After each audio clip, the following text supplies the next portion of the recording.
In 1645, Springfield, Massachusetts, experienced America's first accusations of witchcraft when husband and wife Hugh and Mary Parsons accused each other of witchcraft.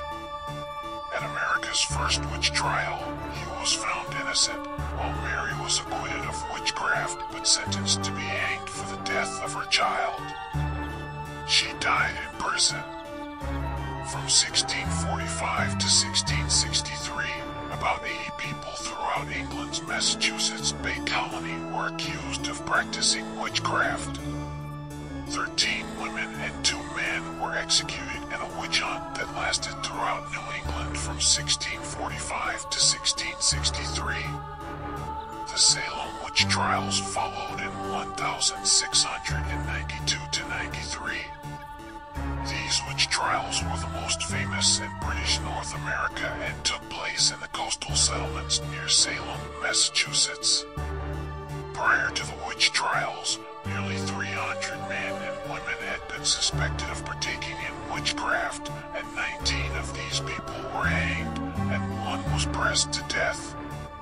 Despite being generally known as the Salem witch trials, the preliminary hearings in 1692 were conducted in a variety of towns across the province: Salem Village, now Danvers, Salem Town, Ipswich, and Andover. The best-known trials were conducted by the Court of Oyer and Terminer in 1692 in Salem Town. The Crucible by Arthur Miller is a dramatized and partially fictionalized story of the Salem witch trials that took place in the Massachusetts Bay Colony during 1692 to 93. In Maryland, there is a legend of Moll Dyer, who escaped a fire set by fellow colonists only to die of exposure in December 1697. The historical record of Dyer is scant, as all official records were burned in a courthouse fire, though the county courthouse has on display the rock where a frozen body was found. A letter from a colonist of the period describes her in most unfavorable terms. A local road is named after Dyer, where her homestead was said to have been. Many local families have their own version of the Moll Dyer affair, and her name is spoken with care in the rural southern counties. Margaret Matson and another woman were tried in 1683 on accusations of witchcraft in the province of Pennsylvania. They were acquitted by William Penn after a trial in Philadelphia. These are the only known trials for witchcraft in Pennsylvania history. Some of Margaret's neighbors claimed that she had bewitched cattle. Charges of practicing witchcraft were brought before the Pennsylvania Provincial Council in February 1683.